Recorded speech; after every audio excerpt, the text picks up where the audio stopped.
Hello বন্ধুরা, তো দেখো এই দেখো আজকে বানাচ্ছি চিকেন চাপ। তো দেখো এখানে সমস্ত রকম পেঁয়াজ, আদা, রসুন, টমেটো, তারপরে তোমার চাল মগজ, আর একটা কী দিলাম, কাজু বাদাম আর টমেটো সব পেস্ট করে এই দেখো মাংসটাকে ভালো করে মাখিয়ে রেখেছি। তো এখন এটাকে রান্না করব। দেখো তারপর চিকেনটা একটু ভেজে নিয়েছি। এই দেখো চিকেনটা একটু লাল লাল করে ভেজে নিয়েছি। আর এখানটাতে কড়াইটাতে মশলাটা দিয়ে দিয়েছি কষাতে।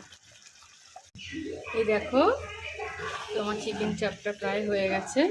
এই যে কষাচ্ছি এখন। আর একটু জল দেবো, জলটা ফুটিয়ে অল্প একটু জল দেবো, জলটা ফুটিয়ে তারপরে একটু কেওড়া জল একটু মিঠে আলু দিয়ে দেবো। আর দেখো আমি একটা দুটো না আলু দিয়েছি, আমার ছেলের আবার আলু লাগে, ছেলে আর তার বাবা দুজনের আলু লাগে, তো একটা দুটো চাপের মধ্যে আলু দিয়েছি।